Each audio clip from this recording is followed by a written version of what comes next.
Normalmente, na administração pública, qual é a trajetória que as lideranças fazem? Você é um excelente técnico e, na condição de um excelente técnico, você é elevado a ocupar a função de liderança. Mas são espaços de atuação diferentes. A liderança, ela tem uma complexidade muito maior.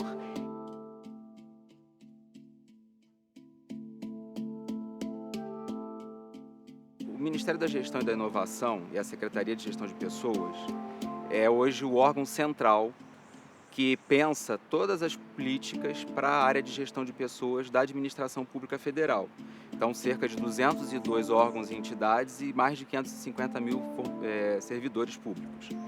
E aí, por isso, existe uma política, que é a Política Nacional de Desenvolvimento de Pessoas, que já aponta algumas diretrizes, e entre essas diretrizes está a questão de você pensar o processo sucessório.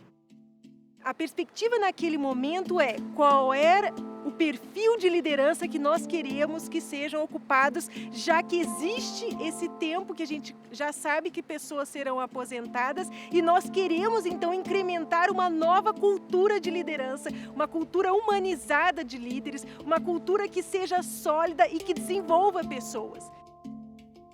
Então, você perceber entre os servidores aqueles que poderiam ter a capacidade de serem bons líderes e investir, né, na formação dessas pessoas. Os órgãos e entidades eles têm autonomia orçamentária para decidir que curso eles irão contratar, né? Além das diretrizes apontadas na política, a gente percebia que precisava ter uma ação ainda mais forte que essa.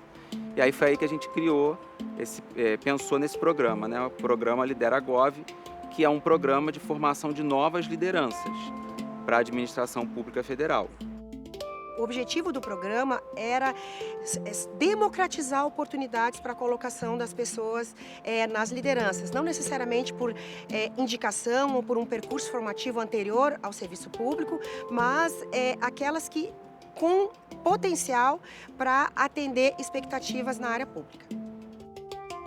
A primeira fase é um processo seletivo para a gente identificar realmente aquelas pessoas que têm perfil. Depois vem a fase do curso de qualificação, que acontece todo dentro da ENAP. E depois tem uma fase em que a gente tenta acompanhar a carreira dessas pessoas e incentivar que eles continuem se autodesenvolvendo, buscando, né, o desenvolvimento contínuo. E aí a gente forma uma rede com esses servidores. É a perspectiva de realmente assim manter esse desenvolvimento de líderes e essa união, a governança mesmo de líderes dentro da rede. O curso em si, ele é estruturado em 3 blocos. Então, o primeiro bloco é um bloco de desenvolvimento de autoliderança, autoconhecimento, competências pessoais, né, profissionais relacionadas. O segundo bloco, ele vai olhar para gestão, né, liderança de pessoas e equipes. Então, ali ele vai desenvolver um olhar saindo de si para o ambiente organizacional.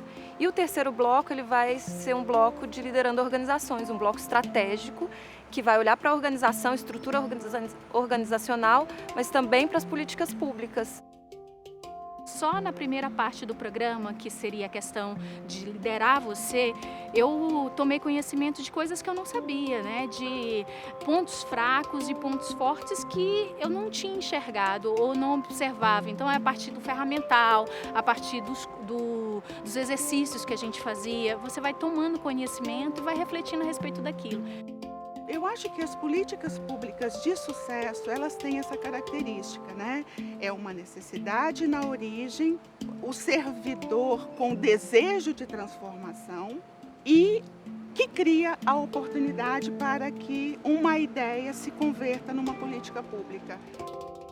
Principalmente a partir de 2023, a busca por diversidade nas políticas públicas e no programa Lidera Gov, ela se tornou muito mais intensa.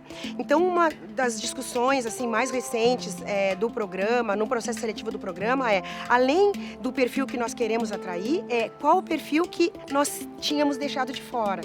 Isso potencializa a oportunidade de que as políticas públicas sejam entregues de maneira mais diversa, de que a cidadania se veja, então, nas lideranças públicas, em se vendo nas lideranças públicas, possa fazer uma melhor utilização dos serviços, ao mesmo tempo que promove uma formação da cidadania, a gente estimula o serviço público a se aperfeiçoar. Mas ter esse alcance maior, sabe? Ter essa reflexão mais ampla do que você pode contribuir, do que te promove, do que te engaja. Qual é o teu propósito de vida? O que você quer fazer? Isso é muito legal. E o Lideragover te dá um ferramental bem interessante para você chegar próximo disso.